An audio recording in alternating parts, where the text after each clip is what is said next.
Hello mga kaimbento, good morning, good morning, good morning, good morning! Sa ilang araw nating busy, ngayon lang tayo ulit makakapag-upload sa ating longer video, o diba? Nagluto ako ng madalian lang to mga kaimbento, seafood mukbang. Tara at umpisahan na natin. Bali inilaga ko na sa Sprite itong ating alimasag, 2 pirasong alimasag lang yan kasi kami lang naman dalawa ni Habi ang kakain. At nilaga ko rin sa pinaglagaan ng alimasag itong ating hipon at itong ating mais. Yung mais 2 piraso lang din yan, hinati-hati ko lang ng maliliit at nailaga ko na rin yan, kaya konting laga na rin. Ito ang pinaglagaan natin ng hipon, ng mais, ng alimasag at ngayon naman ilalaga naman natin ang ating pusit. Konting laga lang sa pusit mga kaimbento kasi ito ay titigas at kukunat pag nasobrahan sa pagluluto. Ayan na yung ating mga nailaga. Then sa isang pan maglagay tayo ng 100 grams ng butter. Kahit anong butter na meron kayo is okay naman. Then lagyan natin siya ng 1 head ng garlic. Mas maraming bawang, mas masarap. Then minins ko lang ng ganyan. Then mix lang natin yan mga kaimbento. Habang hindi pa natutunaw yung butter, nilagay ko na yung bawang para hindi naman masunog yung bawang. Then naglagay din ako dito ng tomato paste. 130 grams lang mga kaimbento kasi konti lang naman yung aking lulutuin. Talagang pag magluluto ako nito is tomato paste ang ginagamit ko, hindi tomato sauce. Kasi ang tomato sauce is medyo maasim. Kaya ito ang aking inilalagay. Then lagyan din natin siya ng paminta at chili flakes. Ang chili flakes naman ay depende na sa inyo. Kung ayaw nyo ng maanghang is wag nyong lagyan.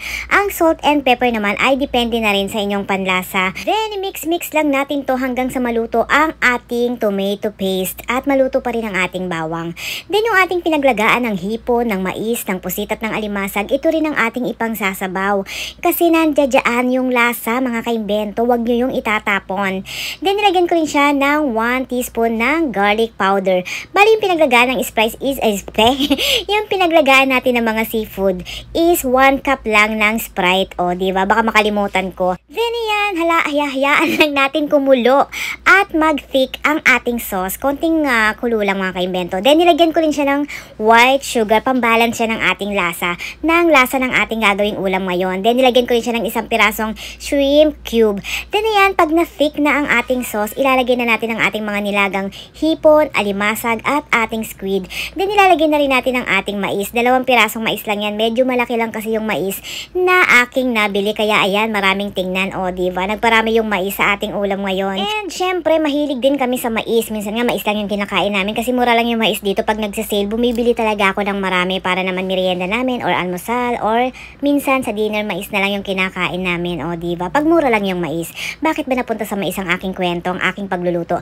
Then yan, halu-haluin lang natin ng kaunti kasi mga luto na ito mga kaimbento, kaya konting luto na lang ito ay pwede na itong ihain sa ating hapagkainan. Siguraduhin nyo lang na magsaing na kayo ng marami at paniguradong marami kayong makakain pag ganito ang inyong ulam, o diva? At isa rin to sa aming paborito ni Habi, o diva? Sa mga hindi pa po nakakapag-follow, please follow, like, and share.